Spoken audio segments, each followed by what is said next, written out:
Hello and welcome to We Three Queers. The podcast where we talk about all things queer. I've forgotten what I was meant to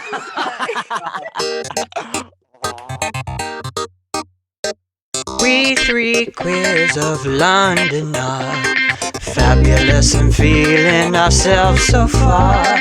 Talking about all things queer and fitting with the theme. And that's enough of that. I'll stop singing now. Wrap yourself in, strap yourself on, and get ready to party. So we should probably speak about why we're here. Yes, and who we are. Who are you? Who are you? Who are you, Flick? And where have you come from? Where do you go? Where do you come from, Cotton Eye Joe? No, I am Flick. I am a white drag queen with a curly moustache. Originally come from Southend-on-Sea, but she moves about a bit. She's the Essex girl that you see in the smoking area that talks to you, makes friends. Have you got a lighter? That's how she starts every conversation, and then you never get rid of her. And she just pops up. When you think you got rid of her, she's back again. It's pretty much like me as John as well, but just in a wig, really. So Yeah, that. I think that sums you up quite well. Yeah, You think you've got rid of her, and she pops up again. like herpes. Yeah. Or gonorrhea. or genital warts. Yeah. Iro, who are you? Who am I? I'm Cyro, drag king. I'm a non-binary trans mask, political, sensual, dancing fiend of the night. And I'm in Gold Rush season 4.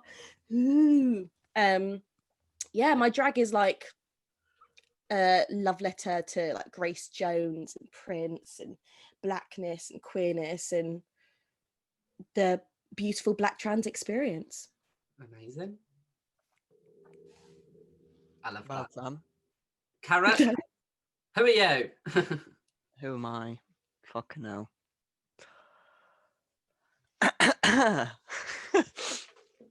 So I'm Carrot. I'm a non-binary drag vegetable from space. And I am on a constant journey of figuring out what's going on with my identity and also my drag.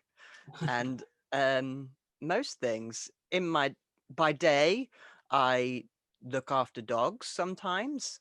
I do other things. And by night, I'm a non-binary cabaret superstar in the making. Yes, you are. Superstar. There you go. Right, I've got a warm-up question for you all. To get things started. If you were, I say you all as if there's lots of people, it's just the two of you. If you were a type of cake, what would you be and why?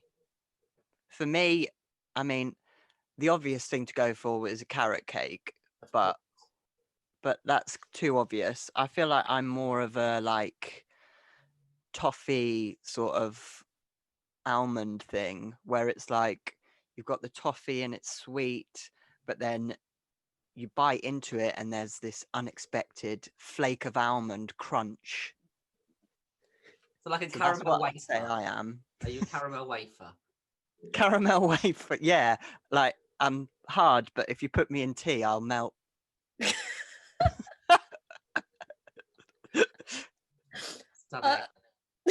Amazing. I think I'd be an angel slice because I'm layered, a little bit gooey, and once you pop, you can't stop. Oh my god. It comes the bullshit drama school answer. Once you pop. Hey, we three queers. Once you pop, you can't stop. Exactly. I would be red velvet because I'm delicious and very fattening. It's also got a bit of vinegar in it when you make the batter, so. Ooh, Does a it? bit bitter as well. Yeah.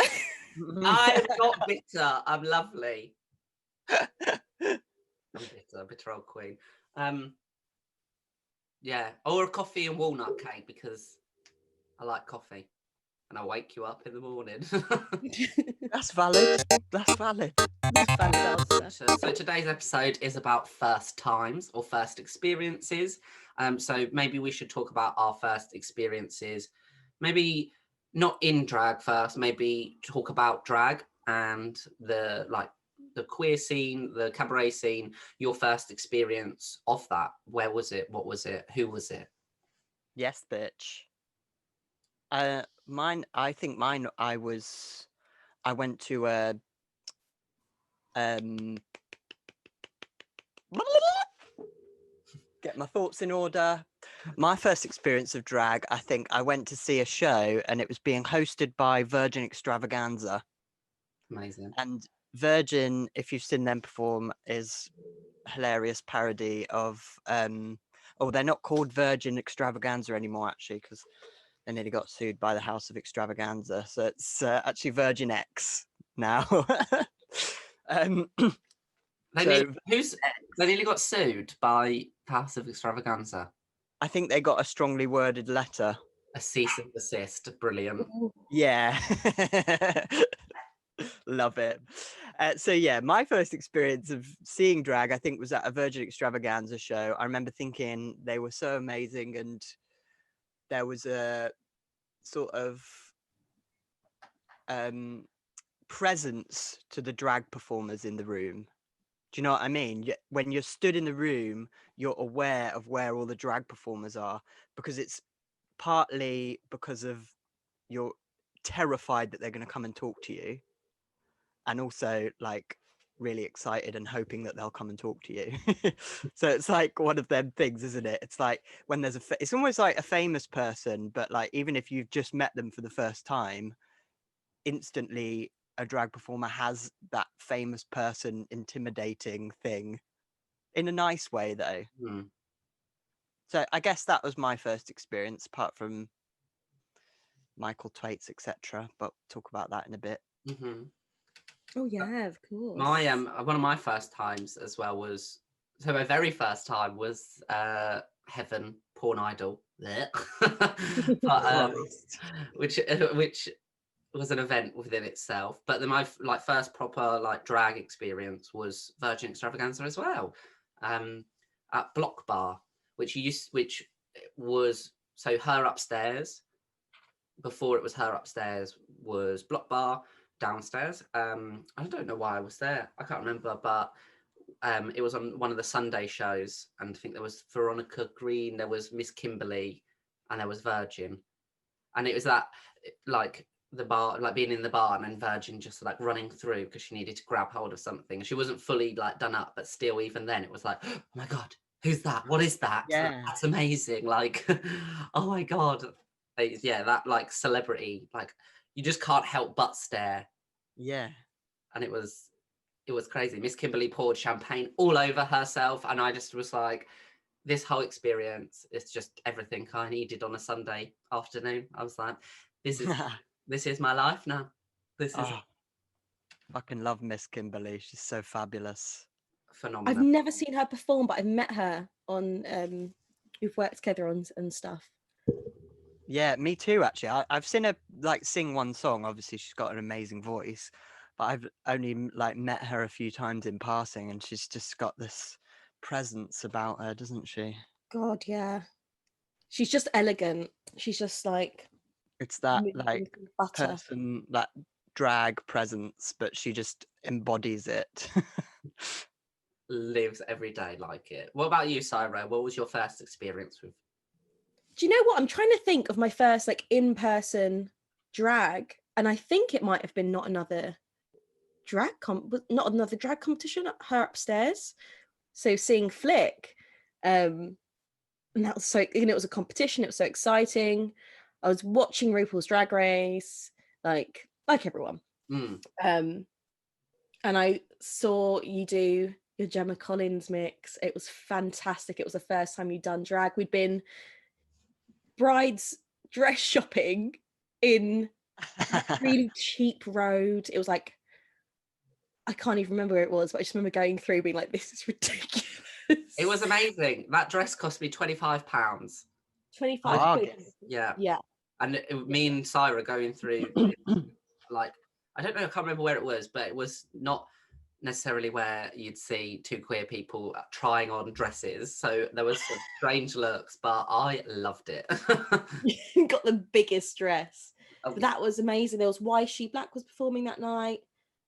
Who else was performing that? Why She was performing the week before that. So that was did we go the week? Yeah, because it was my birthday the week before, so we went there for my birthday. So that was the first time I'd seen drag, and we did poppers at GAY. And am I not allowed to say that? No, of course you're allowed to say it. Everyone does poppers. No.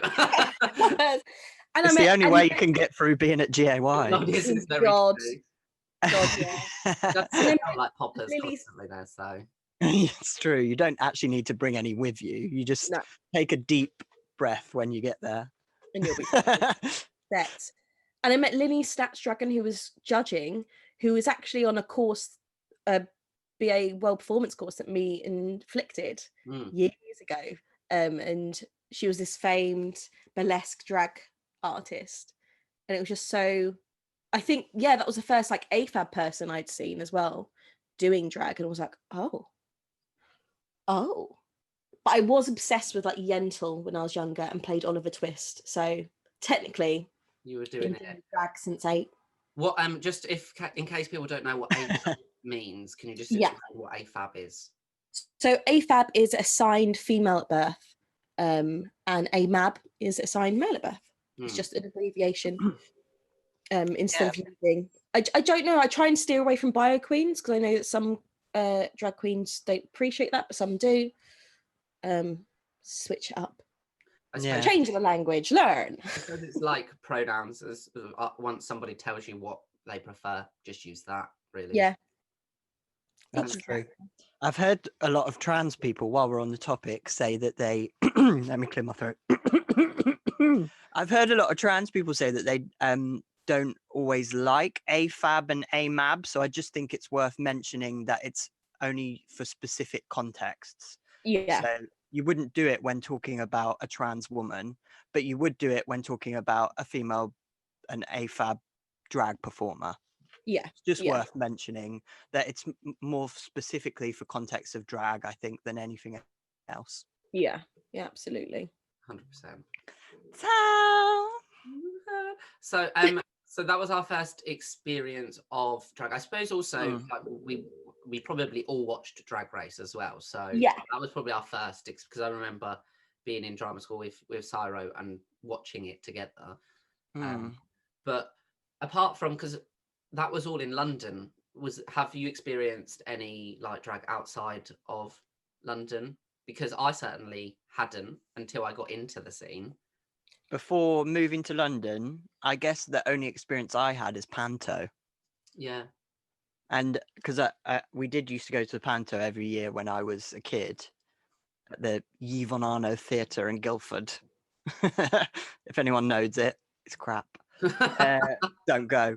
But they used to put on a Panto and we used to go every year. And I think that's what got me into performing in the first place. So yeah, so Panto, I don't know about you guys experiencing Panto. I don't know if you count that as drag. But I mean, it definitely counts as drag, but I don't know if the people that do it are drag performers necessarily. No. But no. Yeah. I don't necessarily think they're part of the community either. So it's like part of the massive part of drag is when you go see it live is you're in the community, and that's like the excitement. You're amongst your people and you can suddenly enjoy everything in a completely different way. And be yourself, totally. Some drag performers are in the community and pantomime dames as well. Some people are just pantomime dames and that's all they do. Yeah. Because there's a lot of money in pantomime, so but it's definitely part of like, especially the UK history of drag. Like it's definitely a big part of that history because it's in this book as well. So it definitely definitely part of our history. But so let's talk about our first experience, our first time in drag ourselves. Why we got into it, how it made us feel, like the journey that we're on, but specifically the first experience. I Cyro, guess. Yeah. Yeah, Cyro start. you go first. I guess my first experience in drag professionally was doing Divine Proportions, which was a show about the god Dionysus, who's like the god of drink, of queerness, of gender non-conforming, all the good stuff, theatre, wine. And I was playing the role of Dionysus, and it was a drag king. So I was kind of thrown in the deep end, and it was so completely different to any other performing I'd done. This, like, your improv skills, the fact that you hold so much power. It's like a completely flip reversal of how you're taught as an actor to approach the audience, I feel. So it was this, I had ownership of like my own body, the space, what was said, the like fun, the what's the word, the volume of the room. And it's like, you have that feeling when you first did drag, it was like you were opening Pandora's box. Like, I can't unsee this, or I can't unfeel this. This is now part of my life in some way. I have to do it. It's addictive, and empowering. So yeah, that was my first experience in drag. And you define yourself as a sort of trans masc non-binary person, right? Yeah. Would Yeah, you yeah. say that doing drag was a part of defining yourself as that?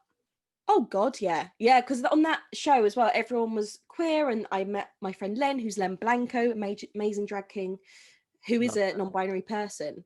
And it was just the first trans person I'd met and been friends with and created this relationship. And I was learning language and things that I had felt but had never had the words for, to articulate it. So it all kind of came at once with drag and gender, and everything was kind of pouring in at that time. But there was a separation between Cyro and Leah. It was just Cyro was helping Leah to figure some stuff out. What about you? I can relate to a lot of what you're saying there, definitely, in terms of Carrot was helping the Josh inside to. I always knew when I was going to perform on stage that I just wanted to be myself, but I think that I didn't really actually know who myself was for a really long time, and actually just going on stage and trying stuff out and becoming more confident in front of people like that, that's how I found out who my real self was. But I guess we're going to talk about first time in drag to bring it back to the crux. So first time in drag. Well, Flick Flick and I did the Art of Drag course at the Royal Vauxhall Tavern. So I'll obviously let Flick talk about her own experiences there. But I think before that, for me, obviously I'd only been to a couple of shows here and there. I didn't really know much about drag before doing that course. When we signed up, I remember that the leader of the course, Michael Twaits, asked us to send a list of our favorite drag performers. And I didn't really know any. And I thought that because I'd only actually seen like half a season of RuPaul's Drag Race at that point as well. I hadn't really watched it religiously as well. So I was like, oh God, everyone's going to hate me. I don't know anything about drag. I haven't got a clue. And I remember like sending the email being like, well, I've only watched half a season of RuPaul's Drag Race, so I don't really know many yet. But at the moment, I like this queen and this. I was like Trixie Mattel and like Katya. So and I thought that was what the standard was and that's how it worked to start off with. But yeah, I was thinking about that the other day and how hilarious that is. Like that's when I was starting out and they asked what my favorite performers were and like what favorite style was, I didn't even know that there was other types or anything like that. So I guess that defined actually a lot of what I did when I first started drag. I was trying to fit myself into that mold, but actually I find that I don't fit into it. It didn't work, and it took me a really long time because I believe in myself as a performer and feel confident as a performer, but as a drag artist I had no idea what I was. So it took a really long time to actually find that I don't fit into that mold and I need to make my own mold. But yeah, first time in drag was with that group, and that group was very supportive, obviously.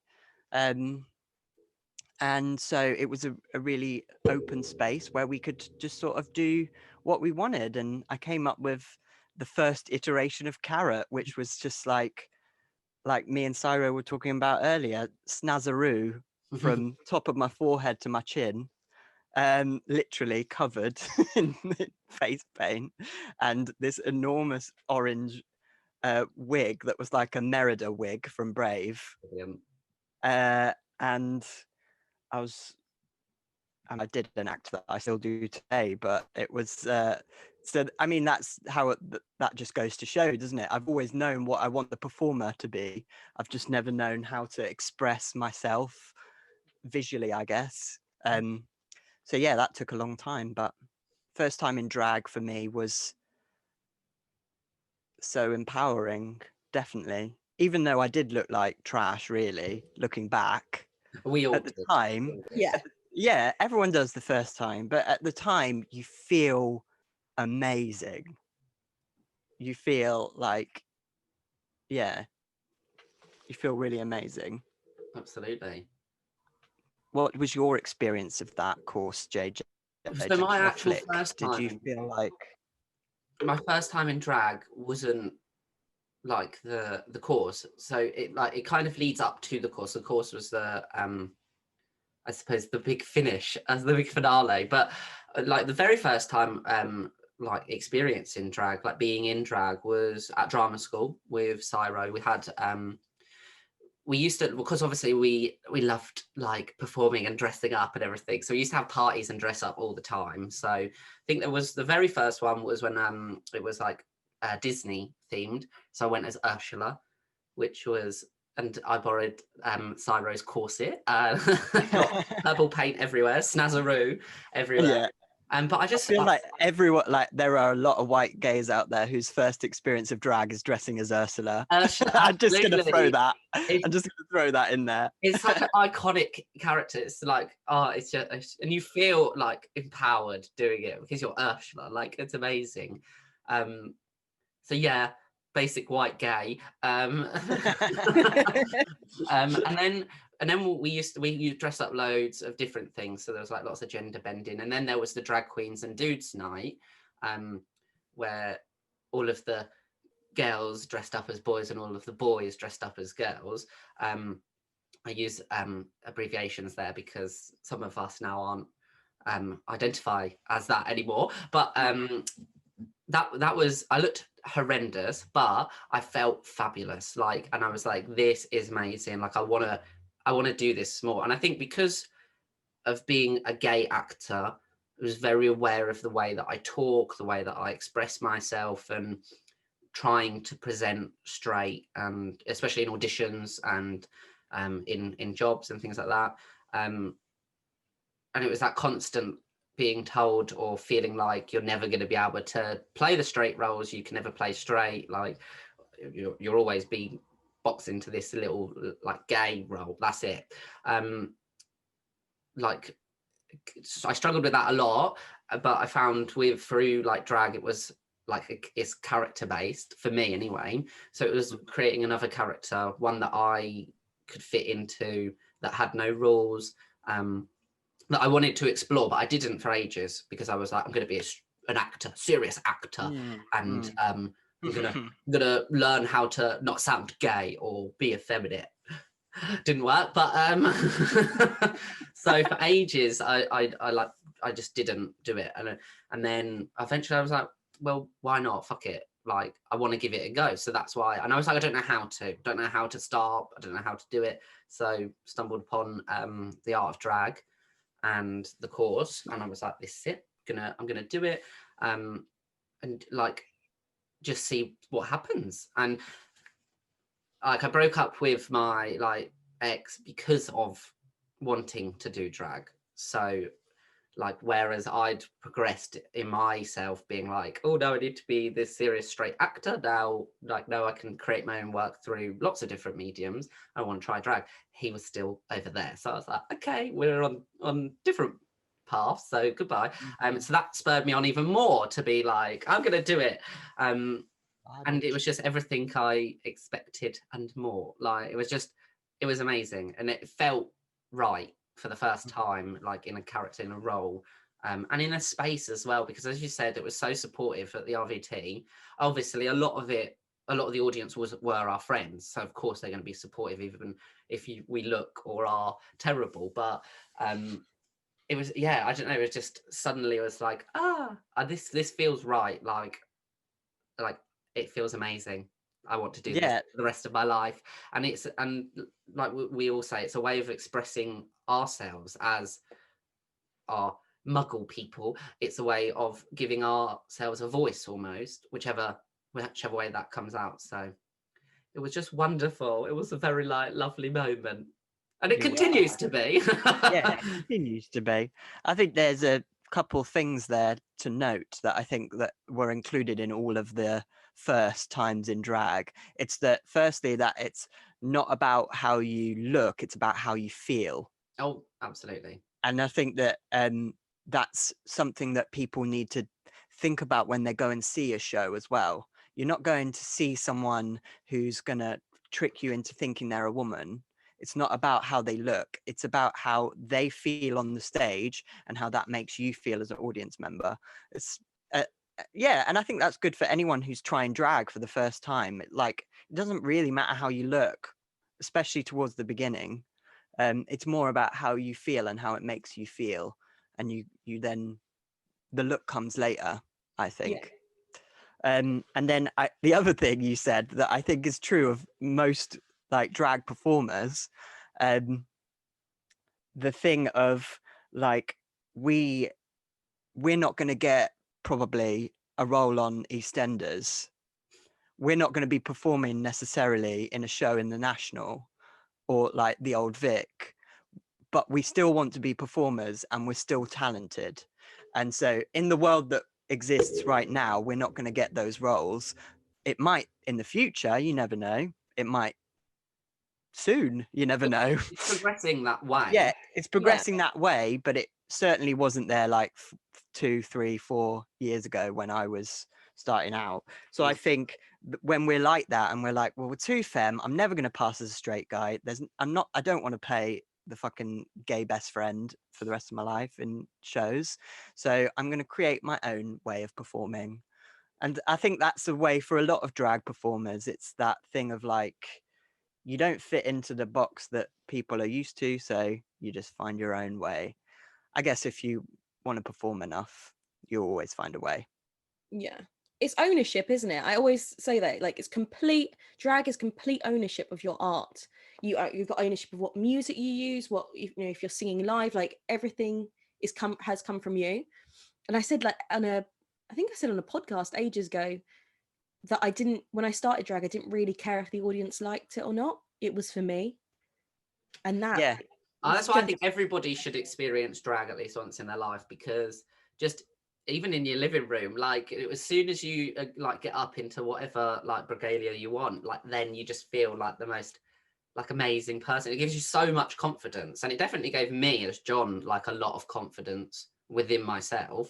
Like, there was a time when it was very like not blurred, because I was concentrating too much on like Flick for a very long time, and like trying to get better and get more gigs and concentrating on like the character, and forgot a little bit about John. But then after I like sort of calmed down a little bit and was like, it's not that serious, it's just drag, then like I used her to help me like find my queerness, my feminist, my like sexiness, my confidence as John as well as Flick, you know. Yeah, it plays into each other, doesn't it?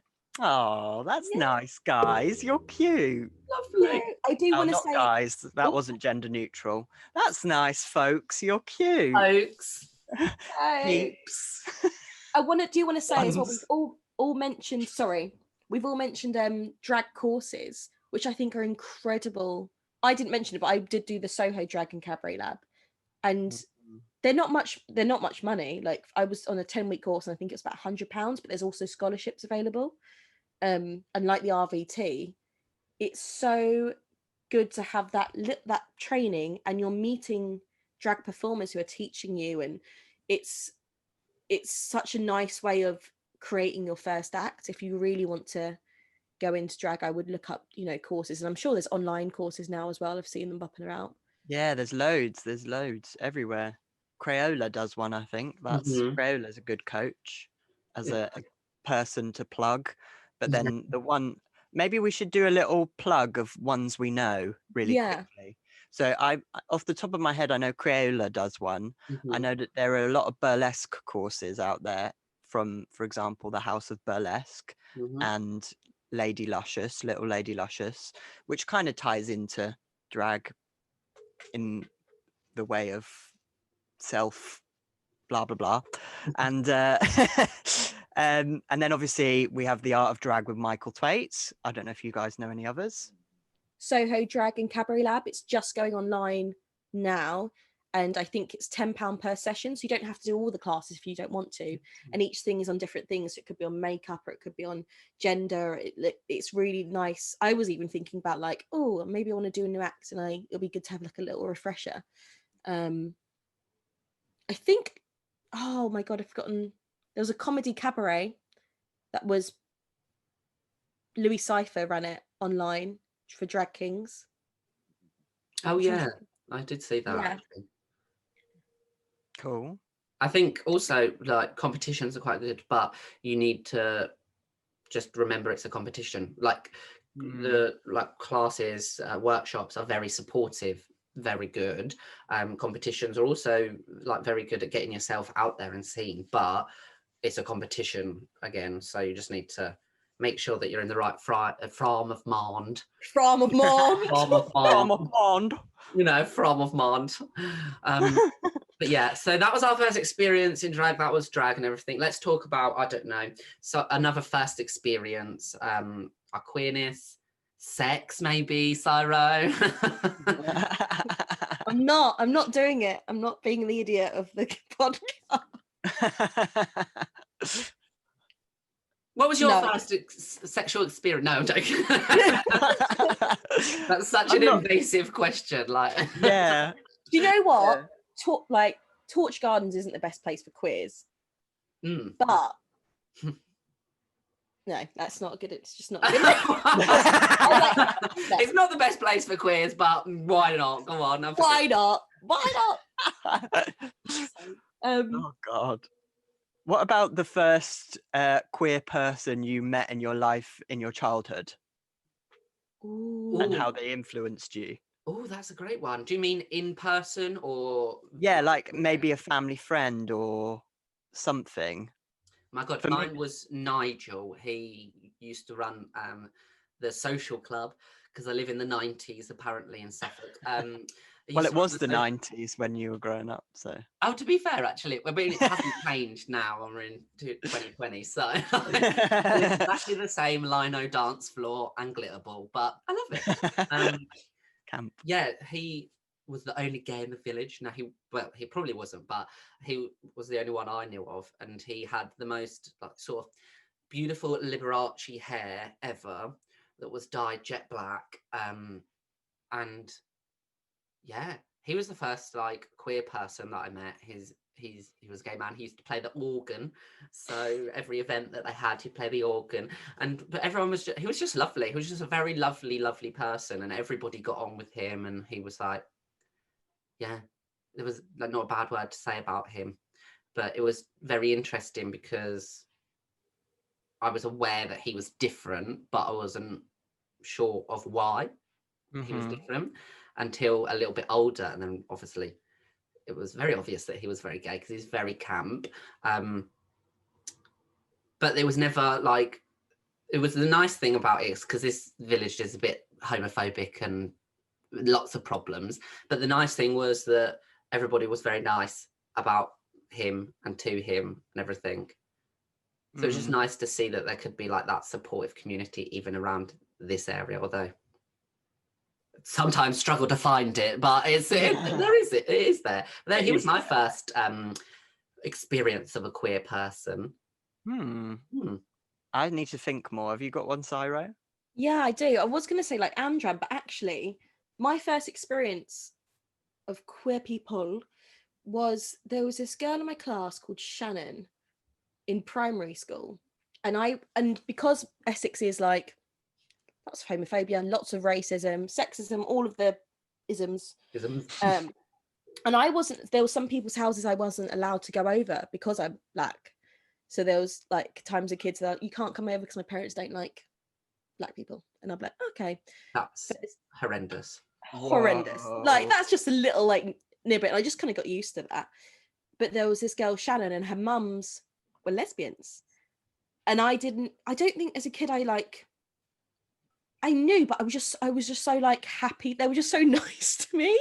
They like let me come in their house. They weren't racist. And I vividly remember one of her mums telling me a story about when she got a spider trapped in her ear, a big spider. And like I just remember this story, like her telling it, like, and it was, and then the spider, like I went to the doctor and I heard a tap tap tap, and I was like, ah. But this like love and care in a family that was like just really liked and loved each other, you know, and like Essex isn't like that. But she moved. I think she moved schools like maybe a year after that, and I was so upset. And I don't really remember anyone else that I'd had like an experience with that wasn't through acting or like theatre. But I was always the one that was dating like the gay kid in the school because I was like, let's be each other's beards. Yeah. Yeah, classic. Like all of the cliches I've probably done. Yeah, I was the same. I had a girlfriend up until I was this will probably shock you, until I was about 17. I had girlfriends like throughout my whole, and I used to I was really trying to rack my brains while you were talking there. Obviously I was listening very intently, but I was trying to think like who the fuck who did I have? And I don't really know. There were people, but nobody that I knew that was like a family friend who I like was like, oh yes, that's gay John or whatever. Do you know what I mean? I don't know why I said John. But yeah, I don't know. There wasn't anyone. So I guess I was probably the one. I remember people from a young age being to me like, I mean, some people being less nice, but some people in my family being like, you know, if one day you come to us and say, this is me, like age 12, I haven't got a fucking clue what the fuck I am. If you come to us and say that you're X, Y, and Z, that's okay. I had that experience as well, like with family being like, it's okay. And I'm like, I don't even know who I am. Like, no, but thank you. But thanks, okay. Yeah, but stop trying to get me to come out. And I never did. I never came out. But I guess that's a bit of a privilege in a lot of ways. Yeah, so I don't know. I know that my brother had lesbian friends, but I never met them. And also my brother is probably one of the first queer people I knew because he is a trans man. So he was my sister when I was growing up. So, and he came out first as a lesbian. But I think by that time I'd already made a queer friend. I had a friend who was also very camp, and we met and we just sort of stuck to each other for a long time. as like the only gays in the village. Yeah. And yeah, so that, I don't know, yeah, I guess my brother, and that was not very interesting. It was very Very interesting. It's cute that you had queer friends though. I didn't have any. I didn't have any like queer friends or whatever. Like because Yeah. I think I suppose because of the internalized homophobia from like myself and my surroundings, the area that I lived in, anybody that was camp that was out, I was like, ugh, no, I can't be associated with them. Which was really Yeah. sad because like I should have been friends with them. like, Yeah. but it is what it is. Yeah, I feel ya. Yeah, I think we sort of just found each other. And I remember another friend of mine in school, because me and him, we like egged each other on. We were like age 14, 13, 14. And we used to, this is really fucking lame now. I used to go to the Scouts. And Brilliant. this is where we met, and in the Scouts. But we used to be super camp to really piss off our like scout leaders and everyone, and we would be like, oh my god, that is mad, like proper really annoying camp 13, 14-year-old boys. Like, it's, when I think back, I'm like, wow, what the fuck were we doing? We were so almost, I guess, brave, but we didn't realize it was brave. We didn't realize that at all. We were just like egging each other on, basically, who could be the campist. Yeah, I it was love a very fun time of exploration, but funnily enough, not sexually. Like, me and him never really had any sexual. That's surprising that queers can be friends and not have sex. Who Not knew? have sex, yeah. Who knew? I know, it's crazy. I mean, we did later on in life, but at the time we didn't. Syro, why have we never? Anyway,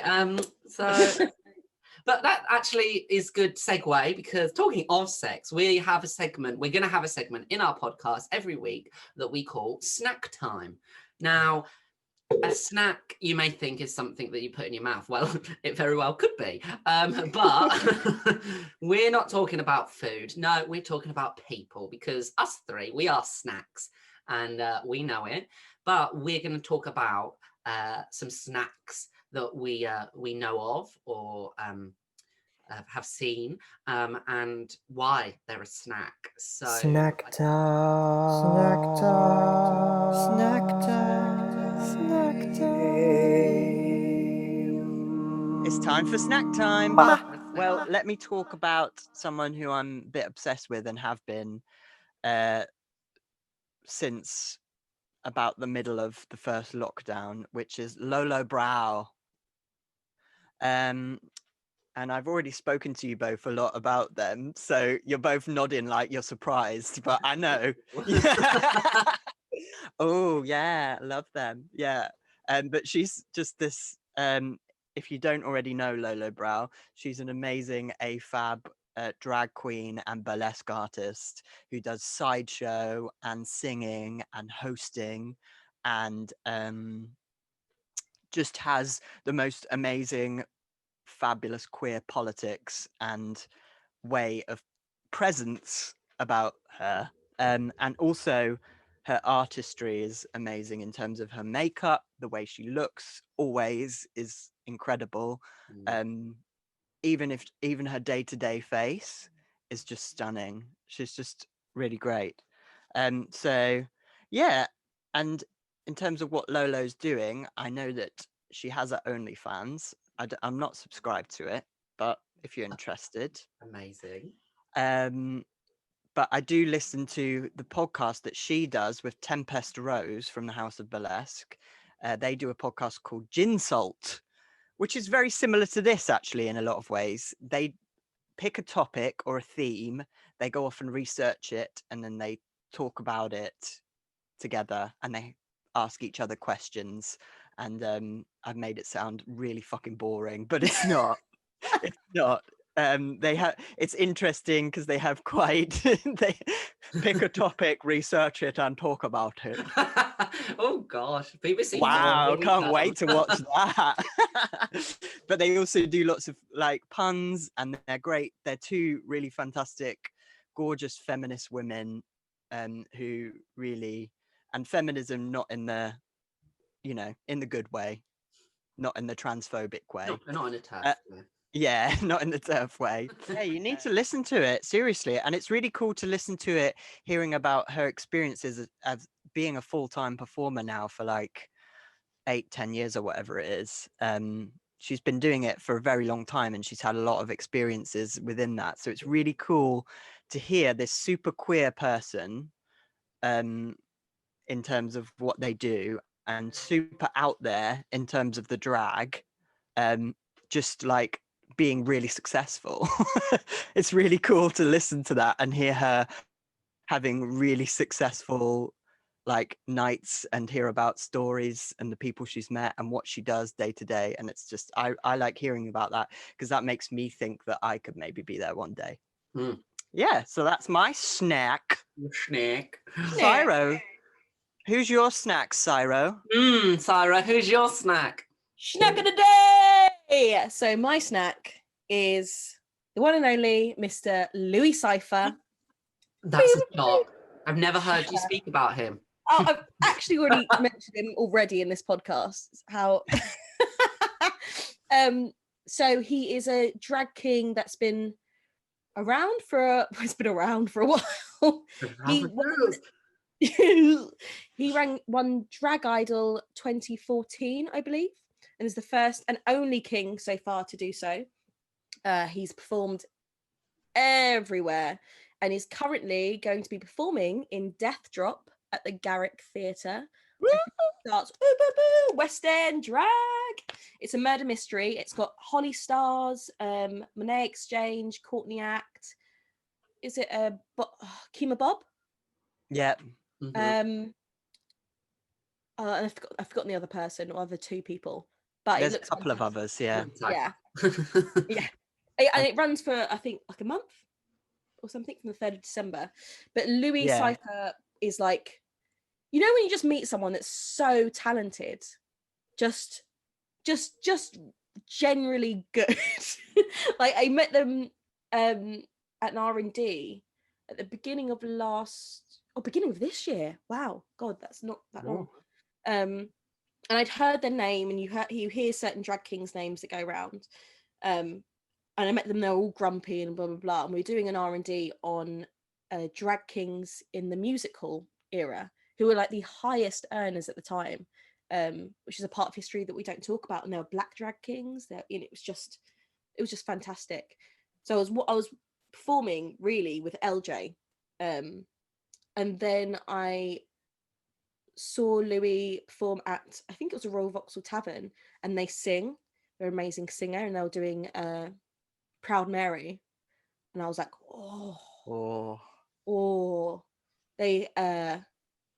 they have that like quick wit improv skill, and I was like, oh, that's fire, and I booked them when I did a show with Sire and the Drag Tings, which is my band. We do like neo funk and soul. I booked them alongside Len Blanco and as drag kings and Malika Jones, and they were just, the crowd was like hanging on every word. They're just a complete snack. They're a nice person, funny, easy to work with, professional, full on snack.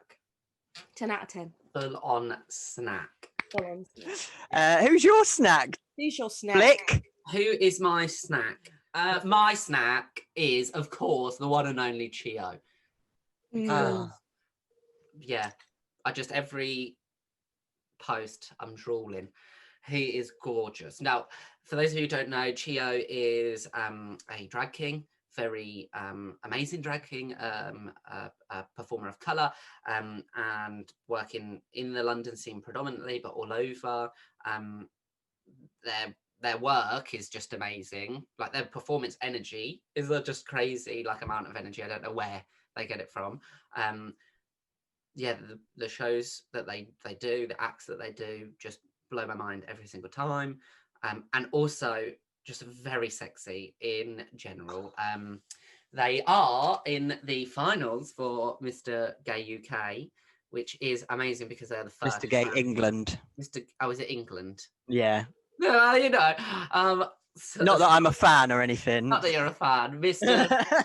Gay England, which is historic because he is the first trans man to be in the final, which is amazing and very progressive. But obviously, if you unfortunately look at his Twitter comments, sometimes the people that are commenting on his posts are not pleasant and are vile, but he is so strong just by, he always has been, just by physically being there in spaces, because he says himself he's always been in predominantly cis white drag queen spaces, and he's like, you know what, fuck that, fuck everything, like I'm gonna cause anarchy, you're gonna hear my voice, you're gonna see me, which is so admirable. So I'm not surprised that he is in the final, because he is just look at his like Instagram feed and the photo shoot that he did with Attitude magazine.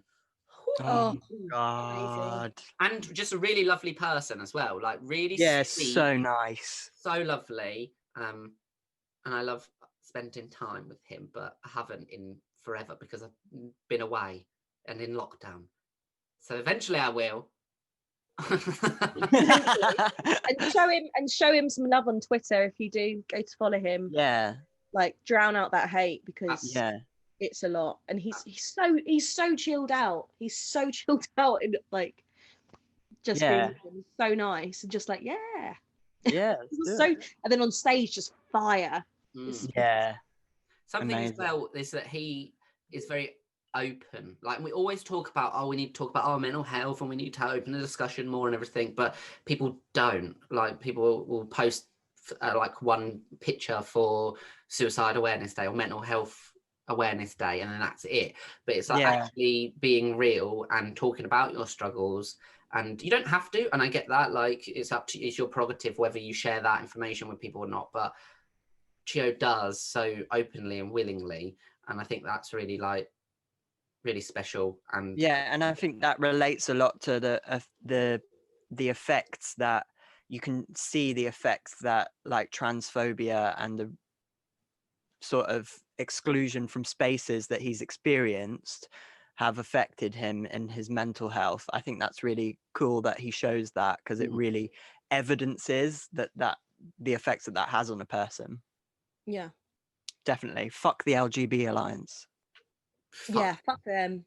Fuck you. Fuck you. Yeah, if you're watching this, don't. This is not a safe space for you. You cunt. I mean,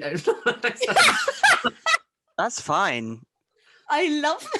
That's just accurate. Well, yes, but I don't know the word cunt, but I said it again.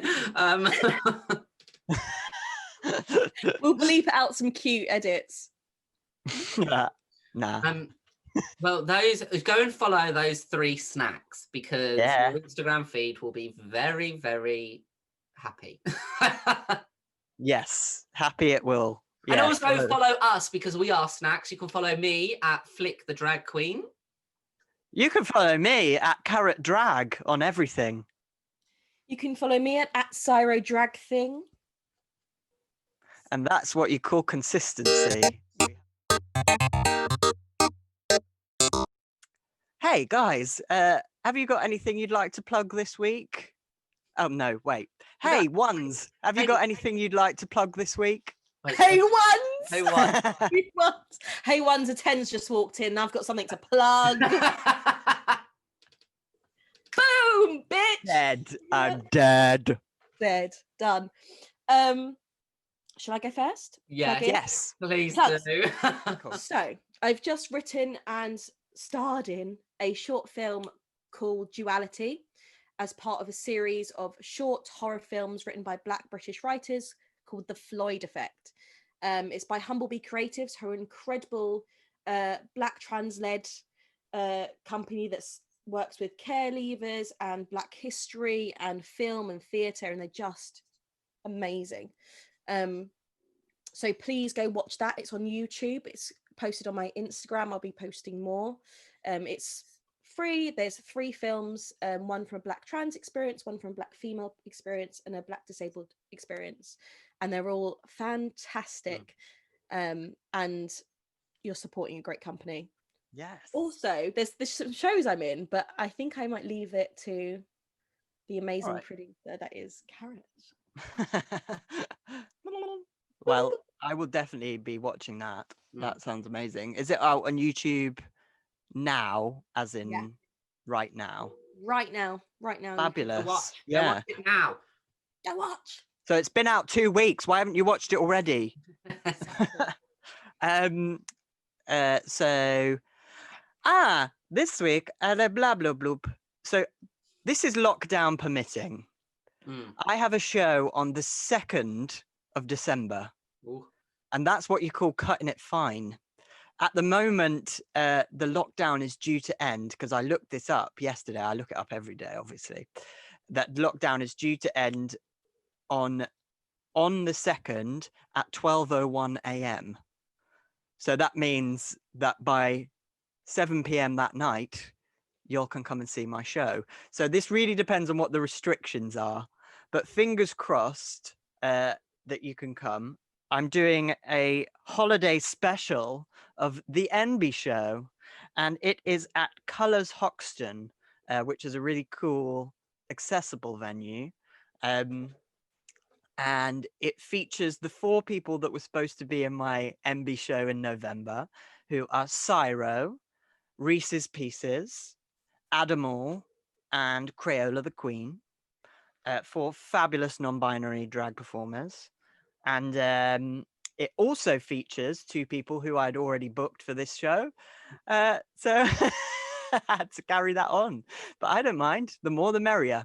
We also have Eda Pussy Rex, and we have Jimmy Lavender. So I'm really excited for this show. It's got a great mix of lip syncers, performers, a burlesque-y type performance in there. Got some singers. It's going to be really fun. It'll be festive themes from me anyway. I don't know about the acts. Not Cyro, that's fine. I've already started working on some props. This is my giant candy cane. Brilliant. Oh my God.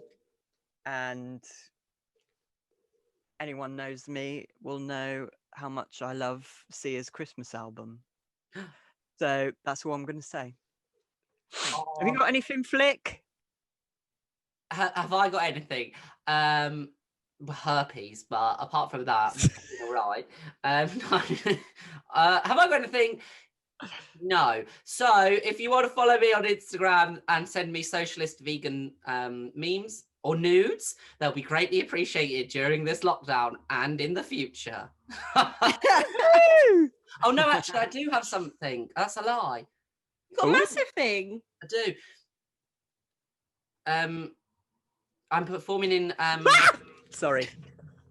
I'm not Sorry. that scary. I'm performing. Start that again. Something fell on me. Yes, I do have something, COVID restrictions permitting. It's in a place called Carousel in London, which is like in the Marylebone area. And it's a Mexican Christmas. So it's really cool. It sounds really cool because there's going to be like lots of like Mexican street food and like a market type thing, and then there'll be like a sit down show and dinner. And to begin with, you get me to like warm you up, and then you get a mariachi band, and then you get Mexican wrestlers. So it's like the campest time ever. And that's from the 4th until the 19th of December. So yeah, buy a ticket, have some yummy food. Yay! That sounds so fun. I'm going to be there with bells on. Much better than Christmas markets. Oh, Yeah. The Mexicans do it better. And there's going to be tequila. Oh, Love Oh, tequila. perfect.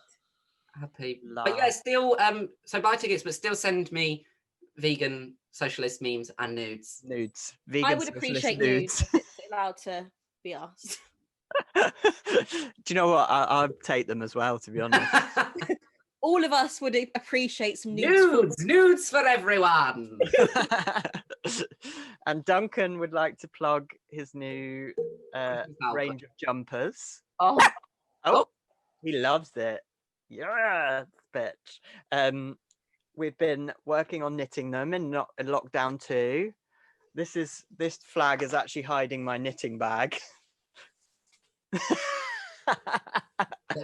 Lady. Working on it. So he's plugging his new jumper that's in the making there. And it's fabulous. I've just dropped everything on the floor. It's fine. And he's just woken up. So yes, and he likes licking the makeup off my face. There we go. Who doesn't? Anyway, thank you. Thank you very much for listening to We Three Queers. I've been Flick. I've been Cyro. And I've been Carrot. Make sure you like and subscribe. And I don't know, give us a comment so that we can like go up in the algorithm, and share us. Share me, babe. Share it. Yes. Make sure you rate us on whatever podcast platform you're listening on. And make sure that you do share us, like Flick said. Because if you don't share us, then you're homophobic. Yes. Oh. And Instant karma. And probably a Tory. Okay. Bye. see you later. We three queers of London are fabulous and feeling ourselves so far. Talking about all things queer and fitting with the theme. And that's enough of that, I'll stop singing now.